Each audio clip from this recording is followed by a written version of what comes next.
You know, as a medical doctor, reproductive health is a part of health in general, and under a Stein administration, when we turn the White House into a greenhouse, we will ensure that everyone has health care as a human right, and that includes head-to-toe coverage, that includes your reproductive health as well as your mental health, and government does not have any business dictating your health, whether it's your psychological health or your reproductive health, and all the supporting systems, pharmaceuticals, etc., devices should be supplied.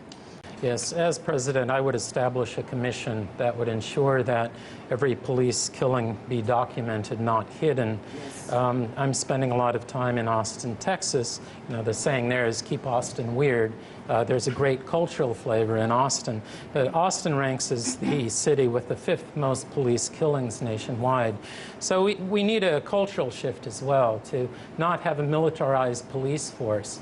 We have to talk about Orwellian issues, how far this nation has slid to the right, and take the money out of the military, make it nonprofit. First and foremost, our system is outdated, as you pointed out.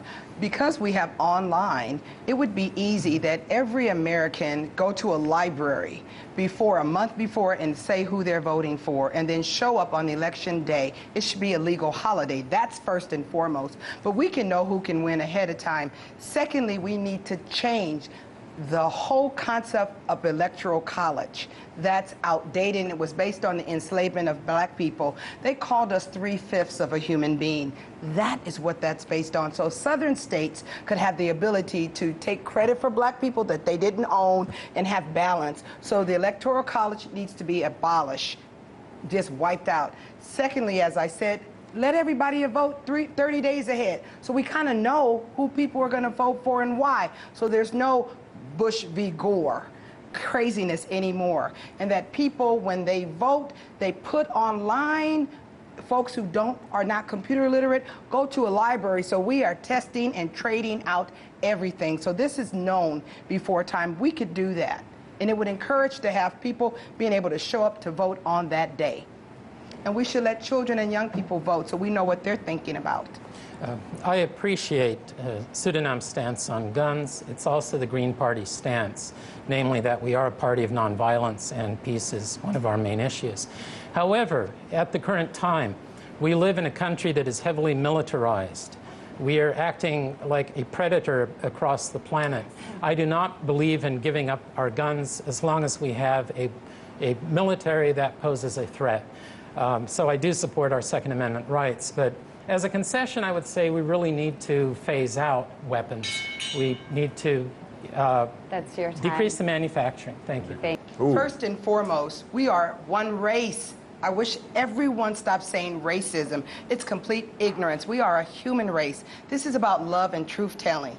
That label alone has created ignorance that we see now. Second thing is, I am against capitalism. I am a socialist, and capitalism is barbaric. We talk about generally within our platform about economics being community-based, but unless you change the economic system of capitalism, which got us here, this is just nice talk. Moving on to independent voters. Yes, yes. So Dr. Jill Stein, this is coming to you. According to a Gallup polling, 42% of Americans identify themselves as independent voters, 44% actually. And there's 25% were Republicans, 31% Democrat. If you win your Green Party primary, how will you sway those independent voters away from the Democratic Party or the Republican Party? I think Hillary Clinton and Donald Trump are doing a really great job of doing that right now, with all the mudslinging going on in the campaign, with the flip-flopping, with Hillary Clinton being a walking advertisement for for Wall Street profiteering, for the Walmart economy, for the fossil fuels, having established a department of the Secretary of State, which was all about spreading fracking around the world. You know, I think that these candidates are, candidates of hate on the part of Donald Trump and fear on the part of Hillary Clinton, where many voters are coming to vote for Hillary out of fear of Donald Trump. Hate and fear are not what democracy needs. Democracy needs voices and values. That is what my campaign and our party is about, standing up with a moral compass for what we actually need to go forward. We need jobs, we need living wages. People are not going to hear their needs addressed. Right now, Hillary, in fact, is shifting to the middle, and trying to appeal to right-wing voters, to Republicans. She's not going to hold on to our potential supporters. You can only have so big a tent.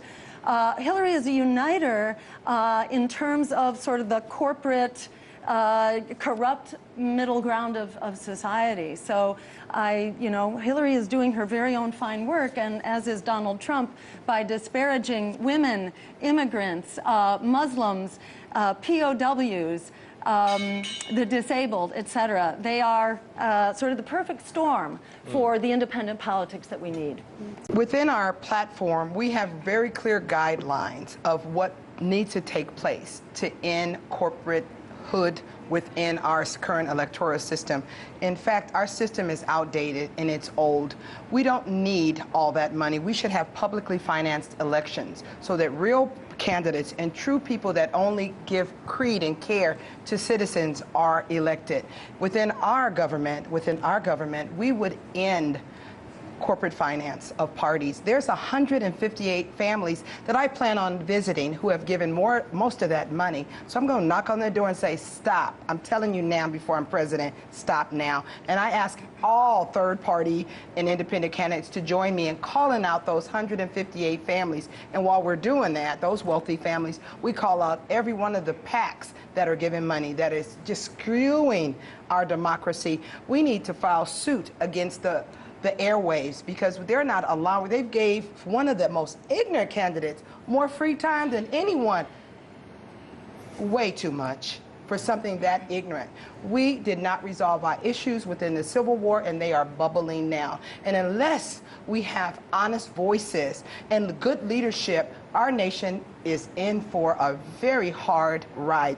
We won't get to 300 if we allow this buying of our democracy. Dr. Kent Mesplay, you're up. Yeah, I'm here. It really is a big problem in the United States. So certainly we need public financing of campaigns. Jill has been doing really well on the campaign trail, and she's received matching funds, which is a first for the United States. So, congratulations to her for all the hard work that she's been doing. We need to close loopholes and ban PACs and super PACs. The problem is that this money does tend to get funneled toward individual campaigns, and it's grossly unfair. Money does not equal free speech. It's essentially expensive shouting. Thank you. We've seen the incredible corrupting influence of big corporate media in this race. Donald Trump, basically got his boost. He's received $2 billion practically in free media from big corporate exposure. Hillary Clinton has received about half as much. You can be sure the Green Party has received absolutely zero. The head of CBS said recently that Trump may be terrible for America, but he sure is good for the corporate media bottom line. We can get big money out of politics, and we can make free media free. These are the public airwaves. We own them. We deserve free access, which brings down the cost of campaigning immediately, and then we, as the public, can afford to fund it. Thank you. Moving on to food waste, actually. Dr. Jill Stein, industrial farming has caused a host of ecological and health disasters for the American people, one of the worst of which is waste. Feeding America estimates that over 70 billion pounds of food goes to waste in this country every year, with 25 to 40% of food grown, processed, and transported in the U.S. never even consumed. What would you do as president to reduce the food waste, and how would you make sure that that extra food gets to the people who need it most? Well, I want to say this is part of a very big problem in a industrialized food system which has waste at all ends and throughout the chain of production, disposal, creation. It's an industrial system which is unsustainable, which has an enormous carbon footprint, which is unsustainable in and of itself. It is also making us sick. This is a industrialized food system that has taken the nutrients out and put a whole lot of refined and processed bad stuff in. So, my view is that we need a wholesale transformation of our food system. We need a sustainable, just, and local system which actually provides food as a matter of justice and as a matter of right, and nutritious food, so we don't have our poorest and most disadvantaged communities, largely communities of color, living in food deserts to start with, and you don't have this massive animal farming system as well, which is polluting our water and our land at the very outset, as well as treating animals extremely inhumanely. So, I think we need a wholesale transformation of our food system so it's run for people, for planet, for health, instead of being run for profit, which is the way that it's currently run. We've integrated food transformation into our Green New Deal. So we're calling for changing our food system together with our energy system and reviving and expanding energy-efficient public transportation so that we can actually attain the sustainable and healthy economies that we need now. Thank you very much. Ms. Moyavas-Curry, 30 Very seconds. clearly, our government departments have missed the boat here, clearly. Their mission is not to feed, care, and ensure that our children, our youth, our adults, our seniors are taken care of. We have to start with redesigning government. We need to change the departments. First and foremost, the Department of Agriculture should be doing what Dr. Stein mentioned. Beyond that, focusing on organic. So we have to change the mission of the Department of Agriculture. Thank you so much. Dr. Ken Mesplay. Yeah, I would just add to what Dr. Stein said. And one thing I want to point out is that food waste is also energy waste. It's water waste. It's a waste of enormous resources. I think some time ago I heard that the average food item is trucked some 150 miles or so. So what we didn't touch on, too, is banning GMOs. The problem is people don't know what they're eating as well. So I, too, am an advocate for sustainable food, and I think Putin did a good job by banning GMOs. That showed some insight. So thank you. Yes. I mean, we see this happening in China. We also see it happening around Russia. Although we're supposed to be pivoting to Asia, we also see ramping up around China, around Russia, surrounding Russia with missiles, as well as the nuclear weapons that have been there for a while. This is the Cuban Missile Crisis on steroids that's going on around Russia right now, which is very problematic, in which the U.S. is playing a major instigator role. And as to China, we're sort of seeing the same thing. The weapons industry, the war profiteers, very much need enemies, and they need big enemies, because they need big, trillion-dollar projects like the F-35 weapons system, for example. And you need to have a nation state that you are fighting. So this is mostly, our issues with China can be dealt with. We're sort of creating a trade war with China right now with the Trans-Pacific Partnership. I was in Paris for the climate talks and actually had a chance to talk with the deputy lead negotiator with China about our mutual needs to really transition our economies to clean, renewable energy, and what an incredible threat that is to all of our economies. I think that the climate crisis really presents such an incredible opportunity right now for us to build common cause with those that the weapons industry would like to define as enemies. I think with the proper leadership, we can be working together to address our biggest, most threatening crisis, climate change. Like China, Russia's an old civilization, and it's a lack of respect that our government has shown to them. And again, we need to step back and reconnect and understand we're the baby here. And all this yelling and screaming and acting up and not allowing a president of a full country that we have a lot in common with, climate change, not to come to the White House, not to be involved in a dialogue and discussion, shows immaturity of our government. In the first 100 days, he would be invited, and whoever their democratically elected leader would be. It would be helpful to find common ground for the eagle and the bear to come together, because we do have so much in common as people. Mark Twain had commented on this because he was a great writer, and he talked about rivers. And I think that actually, if my memory serves, that has resonated with Russian people because of the importance of rivers. What I've been saying for a long time is that in effect, we have a common enemy that can bring humanity together. It's just not regularly discussed. And it's not a true enemy, so it's something that people don't really recognize because they haven't been taught how to recognize it. And that enemy, if you will, is climatic instability. This really is the World War III of our time, and we are within the middle of it. The last years on record are the hottest years on record. And my concern is that we're past the tipping point regarding climate change, regarding CO2 in the atmosphere. So, you know, if Russia is our enemy, then friends, you know, and friends close and enemies closer, right? We really need to work together. And this is part of the transforming toward a peaceful international environment by, you know, the biblical saying is pounding swords into plowshares.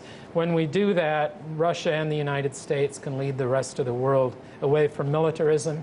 I just want to remind people that more people were killed by toddlers since 9/11 than have been killed by so-called Islamic terrorists. And it's important to remember where this threat of Islamic terrorism came from.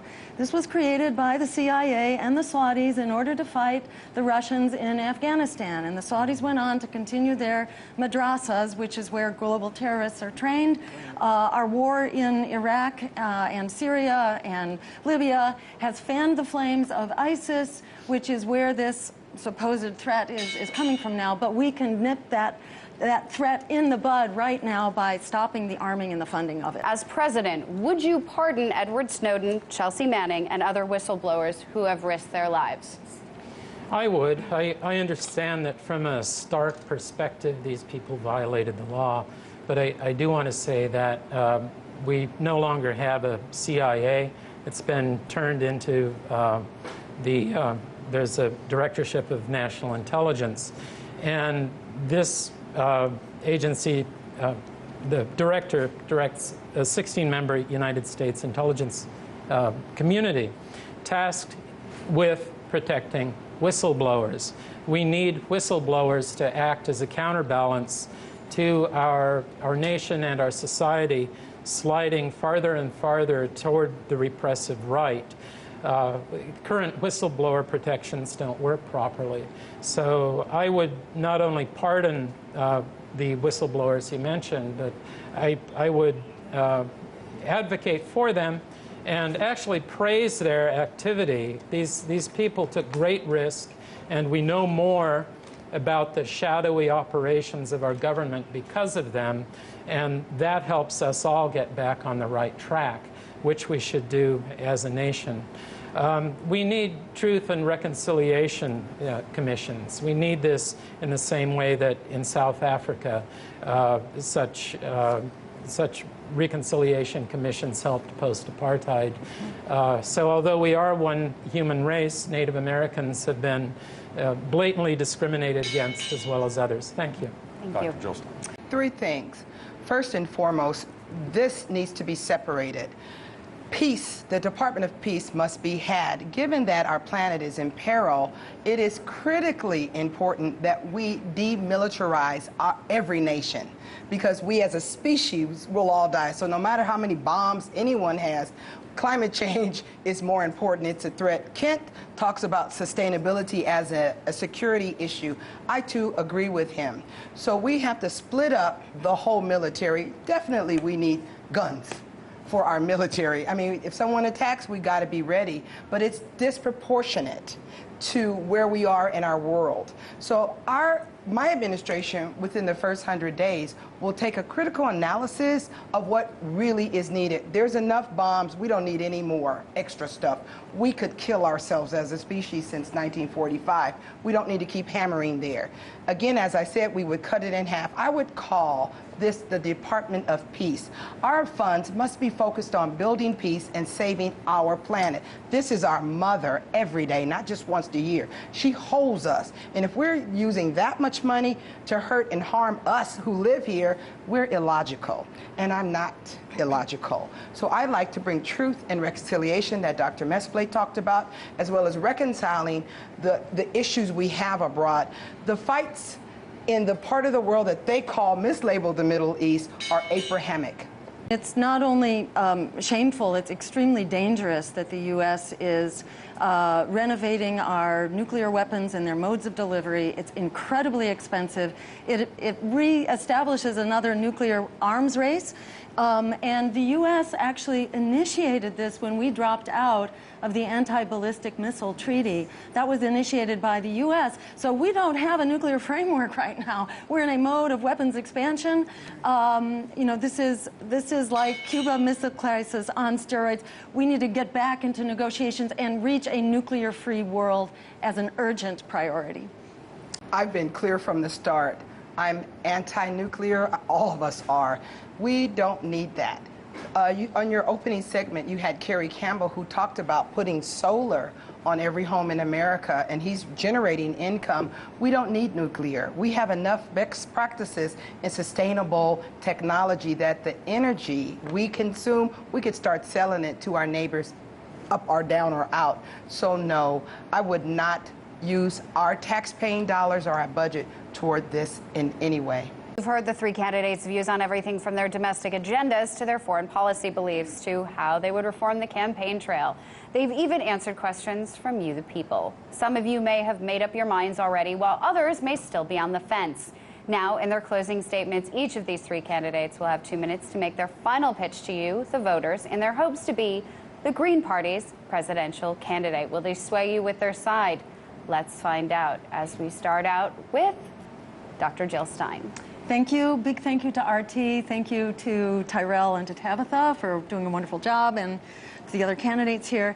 And I just want to underscore that this is a time to be raising our expectations. As the world is kind of going up in flames around us, it's time for us to be standing up for what we need and for what we deserve. And in fact, we can create an America and a world that works for all of us. Don't let them tell you otherwise. But we can only do that outside of the two corporate political parties that are funded by predatory banks and fossil fuel giants and war profiteers. So it's time for a politics of courage. That means standing up and voting for our deeply held beliefs, not against what we fear, because that politics of fear has actually delivered everything we were afraid of. All those reasons you were told that you had to vote for the lesser evil and you couldn't stand up for what you really wanted to do because you didn't want the massive bailouts for Wall Street. You didn't want the offshoring of our jobs. You didn't want the meltdown of the climate. You didn't want the attack on immigrants. You didn't want the massive expanding and endless wars. That's exactly what we've gotten, signed, sealed, and delivered from both of the corporate parties, as much under a Democratic White House with 2 Democratic houses of Congress as under the Republicans. So in fact, it's time to recognize that the politics of fear is not the solution. In fact, the lesser evil delivers all those problems because we allow ourselves to be silenced in voting for the lesser evil. Silence is not a political strategy, and in fact, the lesser evil, it's not a solution. It actually paves the way and makes inevitable the greater evil. Why? Because people stop coming out to vote for it. And we've seen this happen time after time, especially after, you know, Barack Obama's first election, when in the midterms, first one house of Congress flipped from blue to red, then it happened in the second. We're seeing this happen in state after state, in governorship after governorship, in legislatures, that when you have a lesser evil Democratic Party, it paves the way to the Republican Party. The clock is ticking. This is the Hail Mary moment. It's time to stand up for the America and the world we deserve. We can have that. The power to do that is in our hands. Thank you so much. Thank you, Dr. Jill Stein. Dr. Kent Mesplay. Thank you, and thank you, Tabitha and Tyrell, and RT for this wonderful opportunity. What I've said and received the most applause for on the campaign trail, I recall a time back in 2004, is that the only truly wasted vote is a vote for the status quo parties. We really need to remove the perception from the American citizen before they go out to vote that there are only 2 parties and that people are roughly split between these 2. If you actually look at the statistics, I did this when I lived in California, most people don't even bother to vote, okay? So even during presidential primary years, on average across the years, only about 55% of the people bother to turn out and vote. And that's the whole pie that determines who is selected among all the parties. In Texas this last time during the primary season, one of the corporate clown parties received less than 10% of the vote, 8% or 6% if you actually look at who didn't even bother to register to vote. So if you actually look at who could register to vote in those states where you can register, and it's not allowed in Texas, for example, to even register with the Green Party, what we find is that there is tremendous opportunity. So really, I want to praise all the Green Party candidates for the great work they've been doing. We are here in America earlier in the election cycle than ever before, with Greens who are more visible than ever before, trying different methods and reaching out to people. So the timing is perfect. With what we see with the status quo parties, people are really hungry for change and they are angry. So make sure that you vote, that you come out to vote, and let's do away with the marsupial politicians who are in the pocket of big business. Thank you. Messplay.org. Oof. All right. Well, Ms. Moya Sifa Curry, your closing statement. I'd like to thank RT American as well as our two wonderful hosts for hosting this. This is about leadership. Any person running for office from a national political party, if they're not addressing the weaknesses and shortnesses within their party, they are not a leader. That's where I stand out. I'm the only woman of color running in our party. By the end of this nation, it will be a brown one. I am proud to say for the next 30 years, I've identified brown, red, and black candidates. We can no longer put the face of a party that talks about environmental love, justice, and peace and understanding that has a European face. You are a minority in the world. The majority in this world look like me, somehow, some way. So you cannot be a leader and not acknowledge that leadership at the top of a Green Party doesn't reflect the nation we live, nor the world we live in. I'd like to go over a few points that our campaign and my leadership has put forward. You've heard me clearly say, ending white privilege and white supremacy. No candidate is saying that out loud. Black lives matter because my life matters as a candidate and as a person whose family's been impacted by every negative that we talk about. The prison's industrial complex, global warming, climate change, everything. I have a personal testament to that. I got a degree because I wanted to understand how come more black folks and Native folks get killed. It's patriarchy and it's white, fake, false privilege. It must end. So anybody in leadership in any national party, if they're not saying this, I would not be looking at them. Let me go further. It's really important that every member of our national party be an instrument and an ambassador for change. Our campaign has gone out 40 days twice, talking and listening to Green Party members and citizens of our nation. And I'm proud to say that they funded that. I ran in 2007 so that I can make a way for folks of color to lead our party. And again, as you heard me earlier say, I've identified candidates. No longer in the Green Party should it look like me, only up here. It should be full of women of color to lead our nation. The other 12 points we work on are allocating reparation for the U.S. enslavement of black folks and natives and Asians, ending all isms, sex and class, dismantling and ending capitalism. I'll publish the rest. But I got it. You got it in. Fantastic. Well, ladies and gentlemen, this debate has come to an end. First of all, let us thank our three Green Party candidates, Sydenham Kidamo, Kristen Moore Sifa Curry, Dr. Kent Mesplay, and Dr. Jill Stein. Thank you all so much for joining us today. Truly enlightening.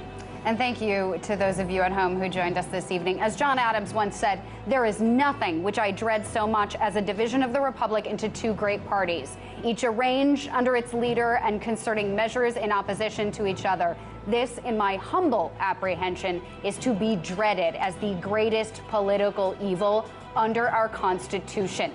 Tonight, we showed that we aren't beholden to the lesser of two evils, that we do have a choice.